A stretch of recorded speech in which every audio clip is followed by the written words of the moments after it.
Hi everyone, and welcome to today's webinar around fire compliance in 2025.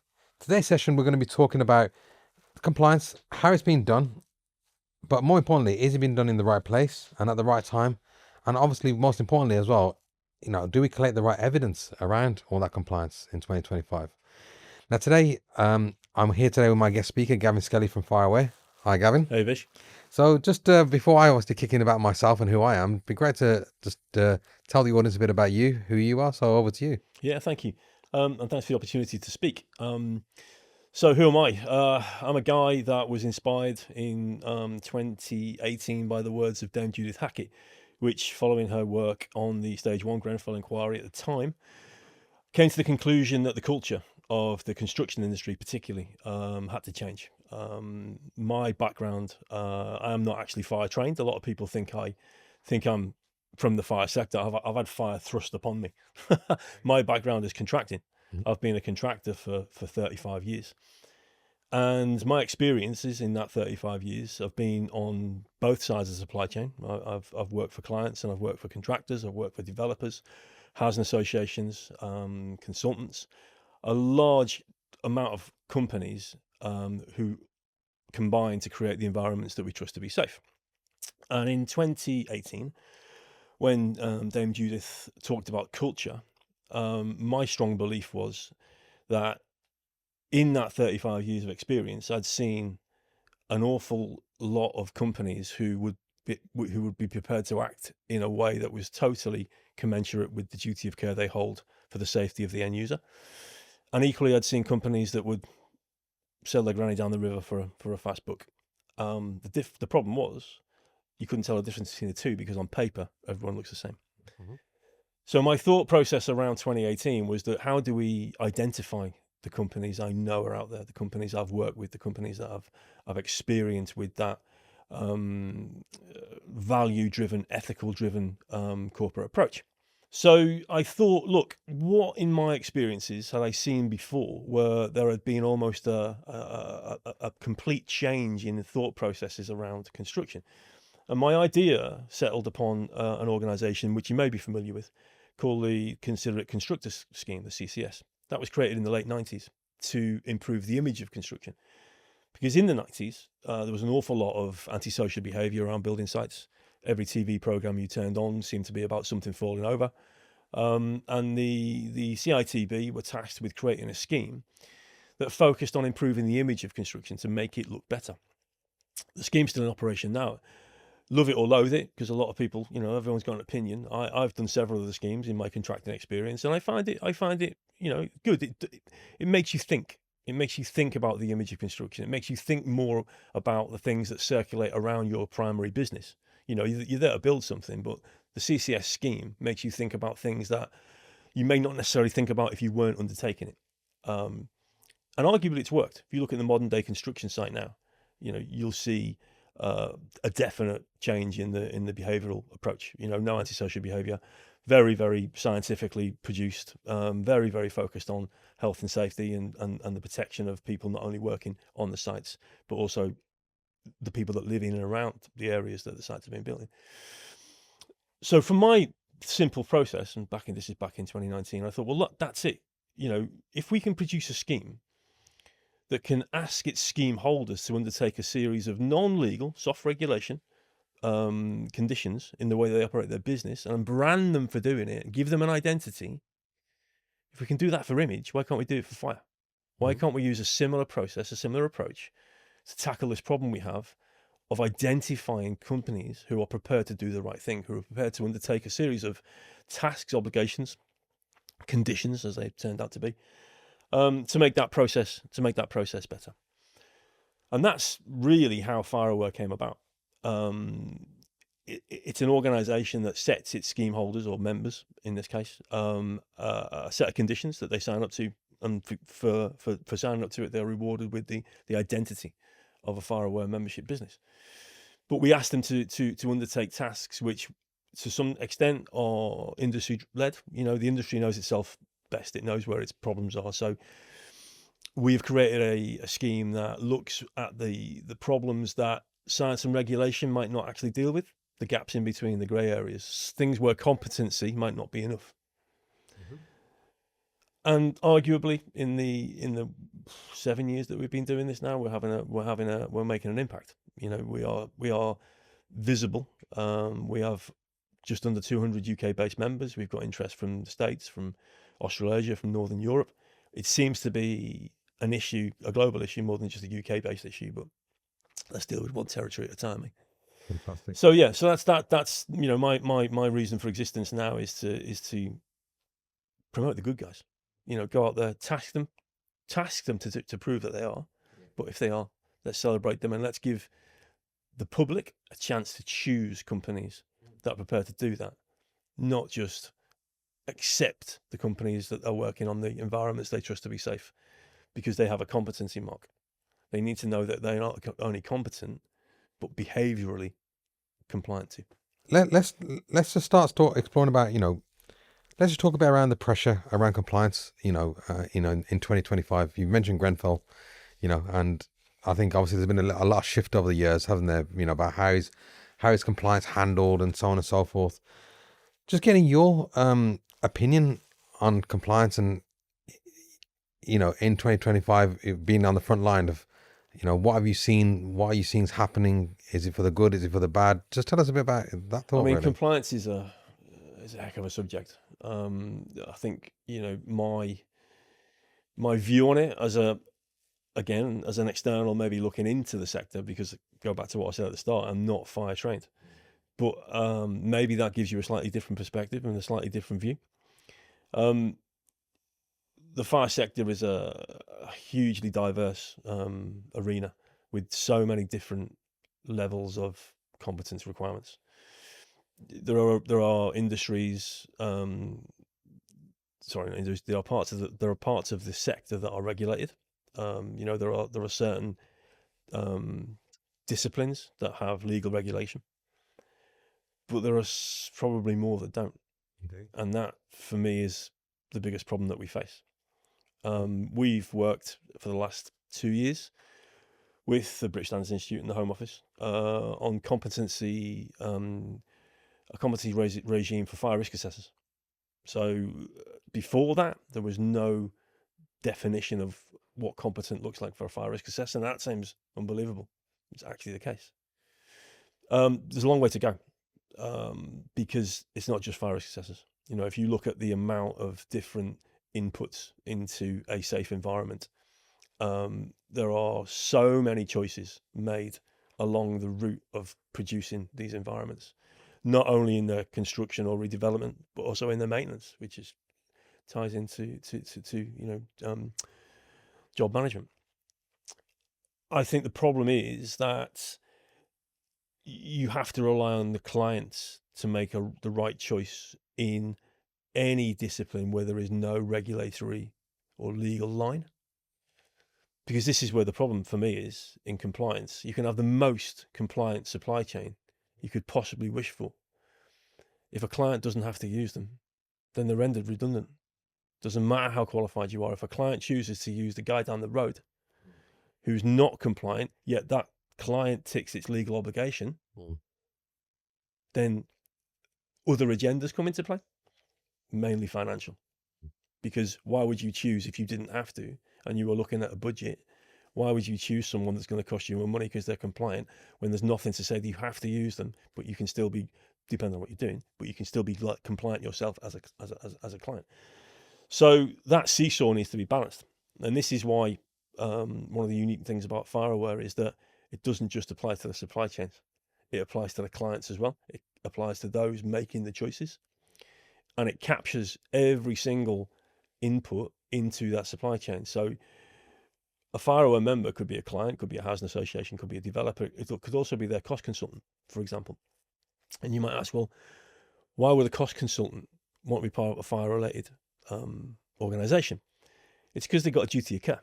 They've still got a duty of care because a cost consultant can ideally ring-fence money allocated to a fire strategy as opposed to maybe using it for something else. I always say, we can check the records, but I don't think anyone ever died of a slightly less beautiful toilet or a more less maintained amenity space. But if you take money away from the allocation to a fire strategy and put that fire strategy under pressure, then that's a problem. That's a real problem. You're basically spending money in the wrong place. And that's why a fire-aware cost consultant signs up to a series of conditions in their charter that they sign up to that makes them not do that, that makes them identify to us, the organisation, under their assessment, that they're doing that type of, depends on what the condition is, but they're achieving that condition. So competence is great. Competence is needed. I'm not, don't think I'm sitting here thinking that we don't need competence. We probably need more competence. We need more education, 100%. But what we have to fix is the balance between the people that are competent and the people that choose to use the people that are competent. And that's why FireAware is so all encompassing. And it's interesting what you said there. You said about education. So you're saying on the starting point of it that there's stuff there, and it's a choice of doing that education. But then beyond that as well, people can be educated. But I mean, I had an experience this week alone, funnily enough, where I was talking to somebody who's looking into Joblogic, and they've got the education, as you said, but at the same time, I asked a simple question: that how do you manage SLAs, service level agreements? Do you have customers that have service level agreements? I mean, yes, we do. And I said, well, do you currently manage that under your current platform? And they go, well, we should. So the platform they have has SLA management in there, but they're choosing not to use it or to ignore it. And then, well, the answer back to me was, we'll look at it if something goes wrong. Reactive. Yeah. So then it's just that knee-jerk reaction again. So like you're saying, from your side, you're doing the starting point, saying, are the people doing the tool, getting the tools right in the first place, that they should be doing this? And I'm talking about saying, well, they've got the tools and they're still not using them. So there's a common goal there, isn't there? Interesting link to that. I often say that, look, if a client employs a supplier, likely some kind of check will be done on that supplier. So the client will say, right, are you this? Are you that? Do you use a good CRM, for example? Given what I've just been talking about, wouldn't it make sense that the supplier also checks on the client? Are you the client that will honour your duty of care, which you carry? You can't. Clients often fall foul of thinking that by offsetting their duty of care, it covers their back. Yeah. It doesn't. It doesn't. The duty of care remains with the client at all times. So, as my employer, are you competent? Yeah. In respect to your duty of care, do you understand what it means to be compliant with your own requirements? It's a very interesting premise, because I don't think that's ever been talked about before. There's never been that backfeed of if we're going to work together, it's not just about client-supplier relationship. We're talking about a duty of care here, which jumps out of that relationship, because there are other people relying on that duty of care. This isn't about the two people in the room. This is about the people that are going to move into that place. Yeah. Let's say it's a block of flats or something. Yeah. It's about making both sides. It's about leveling that seesaw. I talked about seesaw before. You've got all the competency guys sitting on one side of it, and there's no clients on the other. It needs to be leveled. So bringing competency to clients around their understanding of their duty of care is one of the things that FireAware are trying to do, which is why we open up to the client suppliers. In fact, I would argue it's more important. You can lead a horse to water, but you can't make it drink. You can have all the competency in the world. If you don't choose to use it, it's rendered redundant. Yeah. So bringing clients in to the equation and tasking them and celebrating them for doing it right. Because, you think about the supply chain, the verticality of the supply chain. That's another thing about FireAware. It's not a trade association, right? It doesn't apply just to trade. So it's not a trade association. There are plenty of trade associations out there. Absolutely fine. Brilliant. That helps, because they specifically focus. But we are not a trade association. We are a community that applies as much to people that aren't trade as people that are. Why? Again, because the duty of care is the same. They just do it in different ways. So bringing those clients into the membership of an organization like ours and giving them the USP for doing it, that USP vertically jumps up the supply chain. So we're not horizontal anymore. We're not horizontal in the supply chain. We're not just talking about a trade. We're hopping up a level. And eventually, that is going to emerge into the public conscience. Now, I'll give you an analogy here, and again, I'll caveat this by saying we are not the same as this scheme. We are an independent organisation, not a statutory organisation. But everyone, yourself and people watching this discussion, will have been to a restaurant or a hospitality environment and seen the food and hygiene standards. Now, I don't know anything about cooking. I'm rubbish in the kitchen. My wife will attest to that. But if I walk into a restaurant or a hospitality place where I'm going to eat, and I see that food and hygiene standards rating, subconsciously, I feel okay being in that environment. I feel it's fine. Okay, something's going on behind the scenes of this business. I don't know what it is. I don't have to know what it is. But someone's checking this company to see that what comes through those doors is going to be edible, will do me no harm. Now, my argument is that, okay, that's fine, but that environment you're in likely has as much of a duty of care for fire as it does for food. So why aren't we identifying the fact that you can walk into an environment and see something that tells you this business, whatever I'm in, is actually being assessed for its behavioural performance in respect to its duty of care to me as customer for being in the environment. Now, that's a very simple analogy, but if you then expand that out in the public eye to the kids' schools, to a hospital, to an airport, to where you work, to where you live, all of a sudden, Hotels, whatever, the yeah. public are now aware of what it looks like. And believe me, it wouldn't be a difficult sell because the public are aware of what bad looks like. Everyone knows what it's like now. Even if you don't understand fire safety, you understood the images of 2017. So giving the public an identity gives the public a choice. So this thing's emerged up the supply chain. It's come from supply chain through to client, now client to public. Now what it does, because the client are aware of it, it reverses course and dives back down into the supply chain because all of a sudden it's a condition of sale. You're leafing through a brochure looking for somewhere to take the kids on holiday, and you look at one hotel who's got the Faraway logo. What does that mean?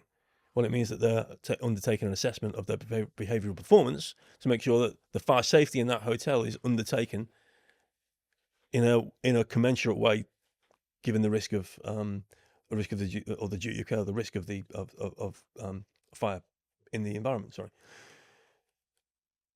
You turn the page, and the next one hasn't got it. So what do you do? Hang on a second.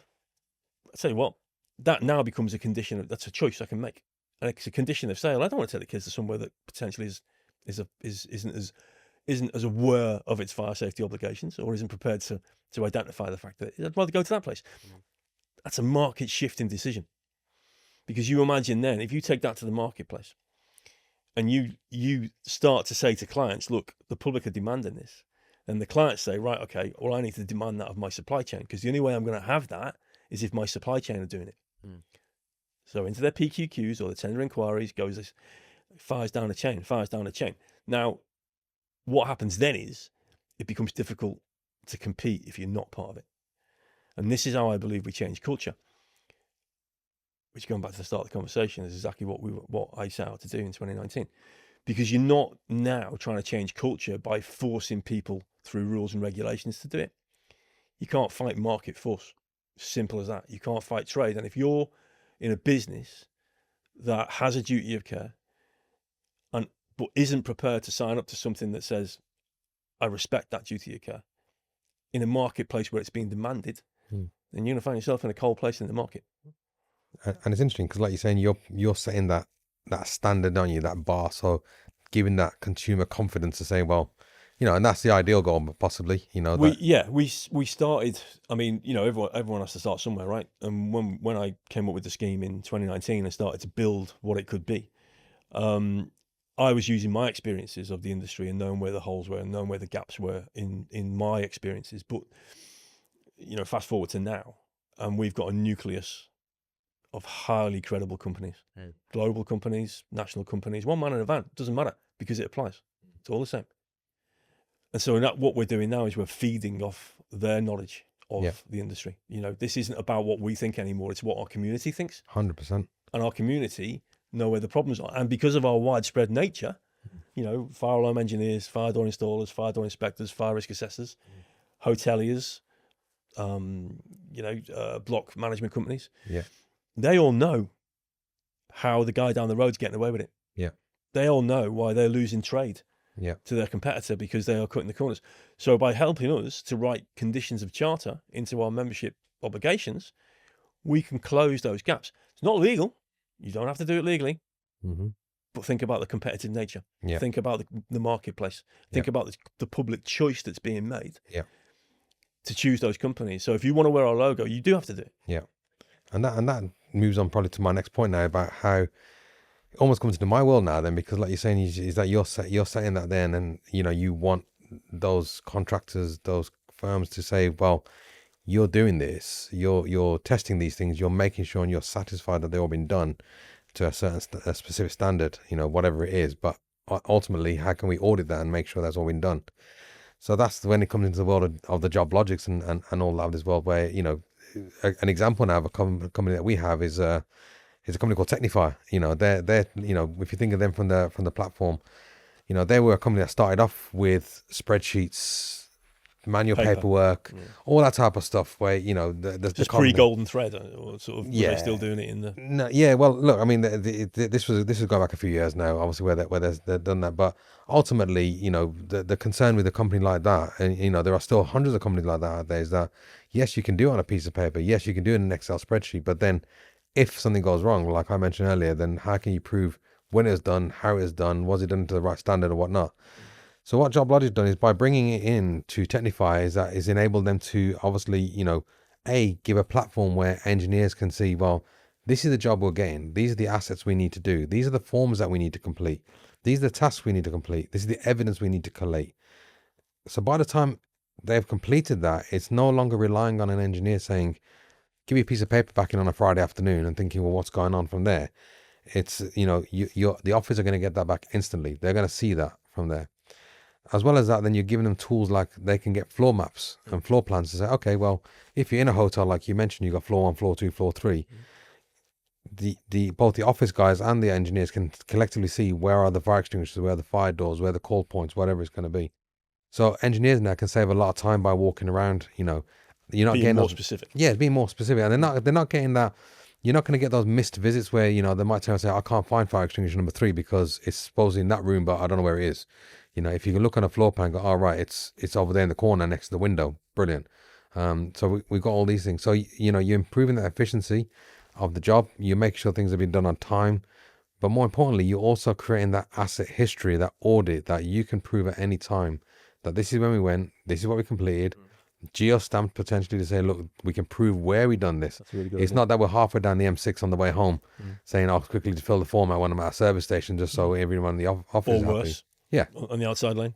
Exactly. And how many times, somebody said to me a few weeks ago, and it resonated on what somebody said. He said that if something went wrong, like a Grenfell or something like that, what's the first documents that they go to? When the police, the fire service, whatever, they want to look at those fire documents. Is everything safe? Is it done? Where are the floor plans? What's been done? Without those, half the time, it'll probably delay, the emergency services going into buildings as well. So making sure all this paperwork is there instantly. If something happened, where's the audit for this building? Here, log in, done. Happy days. If I can just jump in there, and for people listening to the discussion, this is a conversation that we actually had a couple of years ago, I think, because just going back to that point about the soft regulation. So we have platform providers in FireAware, and you might think, why have you got, in the same way you might think about the cost consultant, why that's odd. Why weren't ever before as a platform provider being able to align with a fire organisation? Well, it's because the duty of care exists, and one of the things that we've written into the charter for our software platform providers, and it was a conversation that you and I had a while ago that reminded me. The worst's happened, right? You've got a block of flats and there's been a fire and someone's been hurt or worse, and you've got an RP who is, I would imagine, not in the right mental state, panicking, shocked, devastated, really upset, really frustrated, really in a poor place. And I task our FireAware platform provider members not to be that company that doesn't help that person out. Don't leave him to just log on. Don't leave them to just remember their password, because they might not be able to remember their name at that point, never mind the password, because the pressure is on. As you rightly said, people are demanding information right now. because things have happened which need to, answers need to be found for. So it's about almost picking that person up and saying, look, we're your platform provider. What do you need?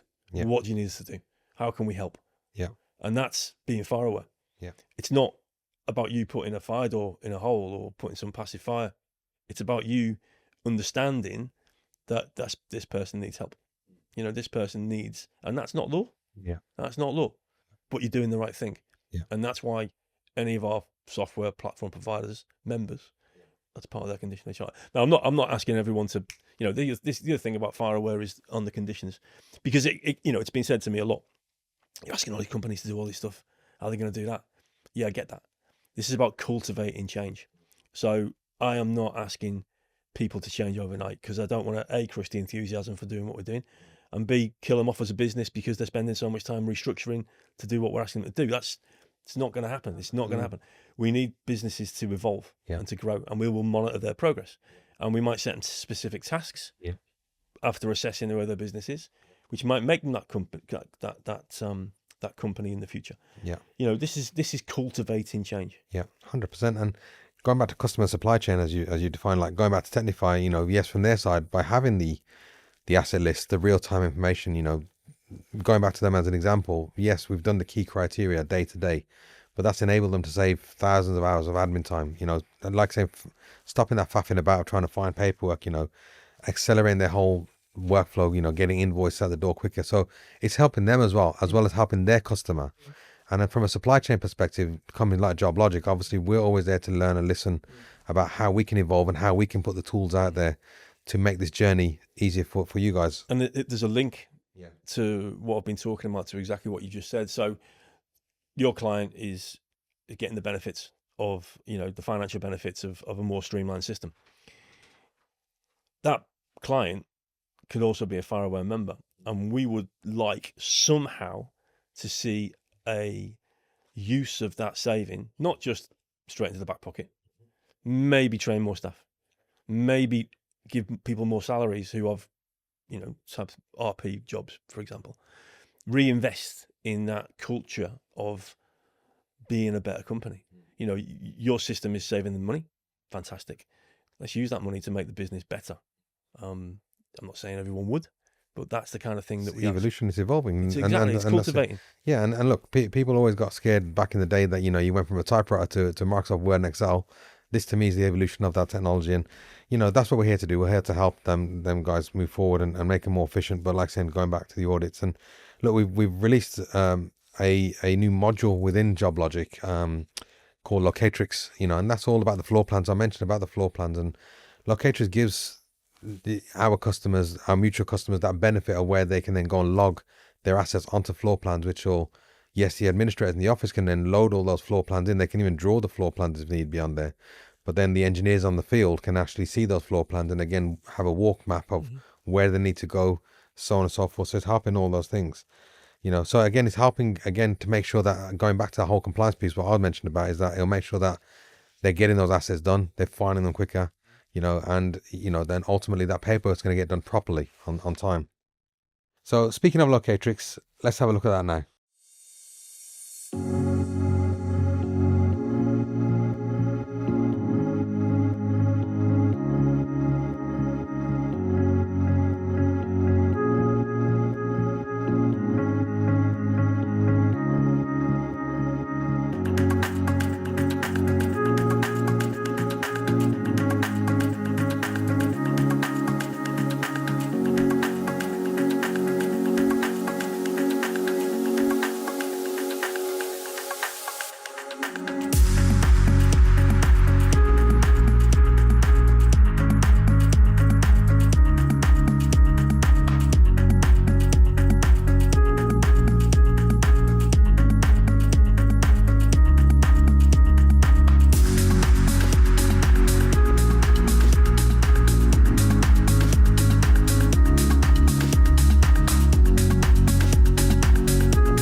So, Gavin, just moving on to the compliance chain, that to me is an important thing. We've highlighted about the whole chain, and you've highlighted before, earlier during this conversation, that whether it's from an asset register down to the audit, gaps can appear, and one part of that whole process can just disconnect everything. You might be with the best intent trying to do this, but ultimately you forgot to do that, so it just puts everything else out of sync. One link in the chain is all it takes. Yeah. So, what's your take on how teams can close that gap effectively, from your opinion?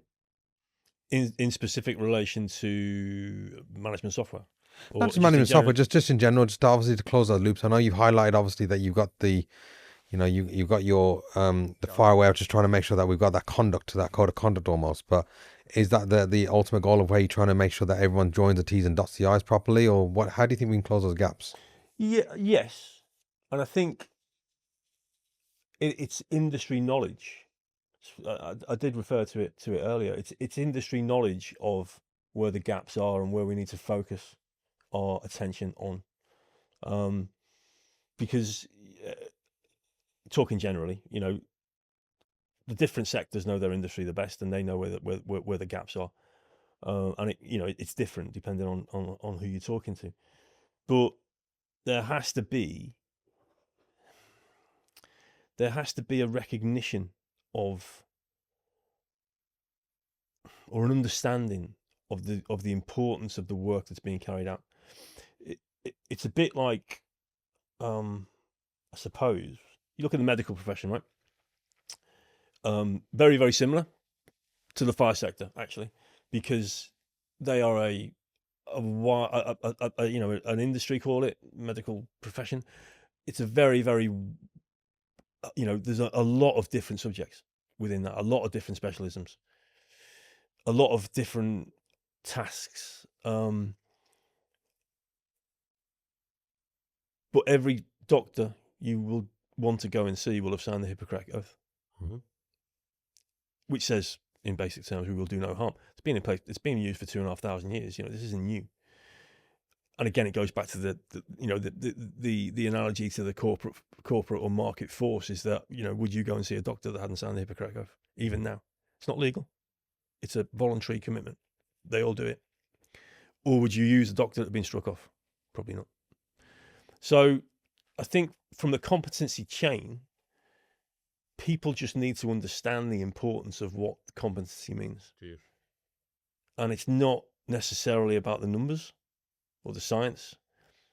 It's about the people that are relying on you, the people that you might never meet. Because, you're not going to see the people that live in the office that you've just serviced a fire extinguisher on, or serviced a fire alarm.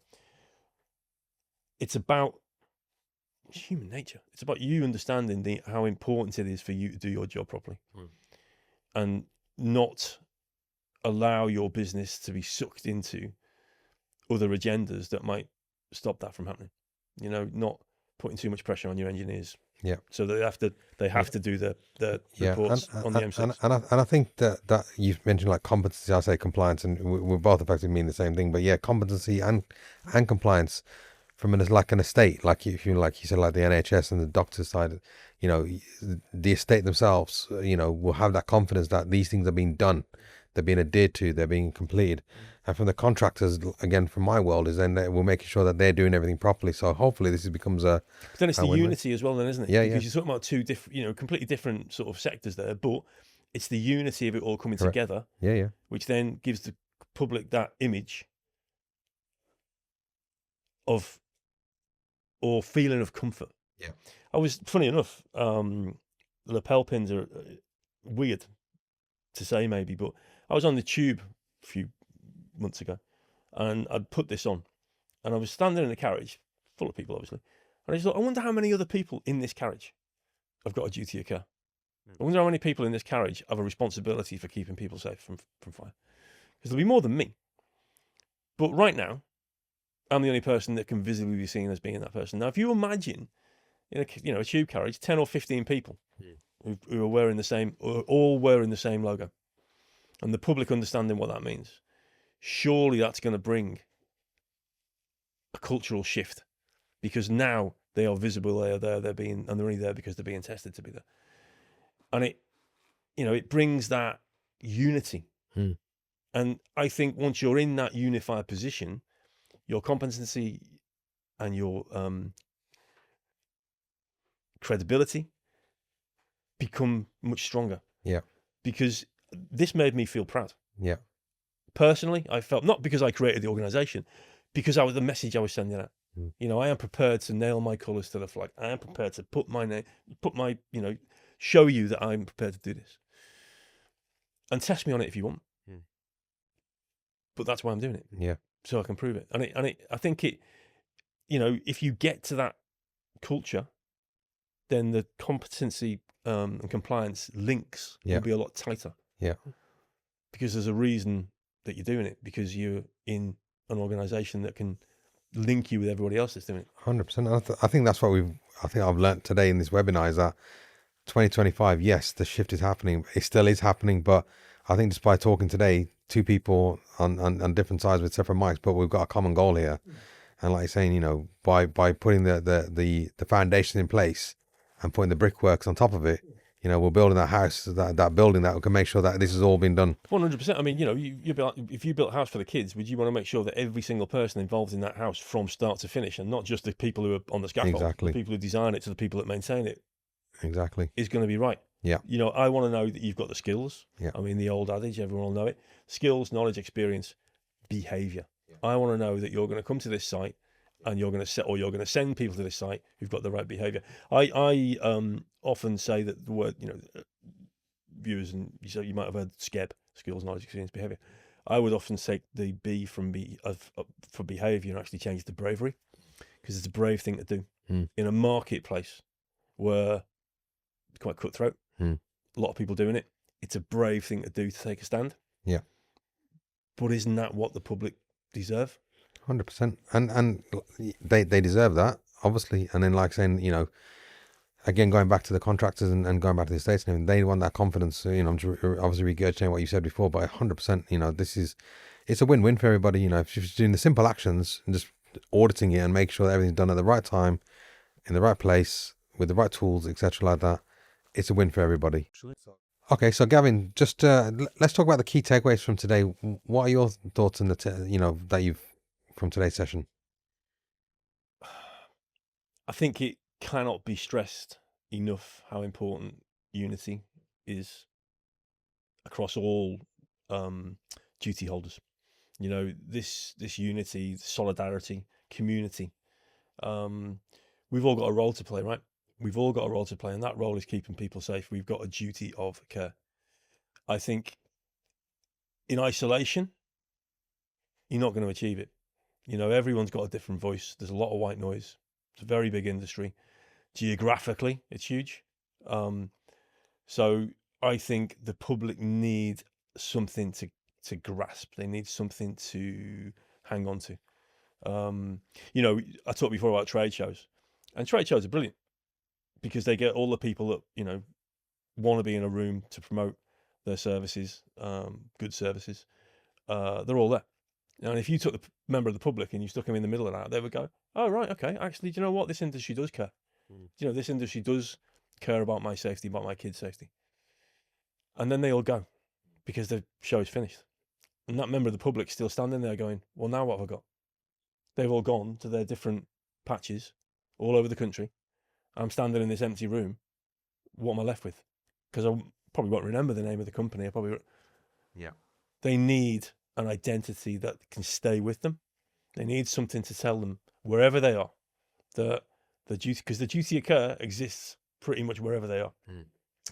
They need to understand that it's being honoured. So yeah, for me, it is the most important thing is to unify the sector across all the disciplines into one position which the public can understand.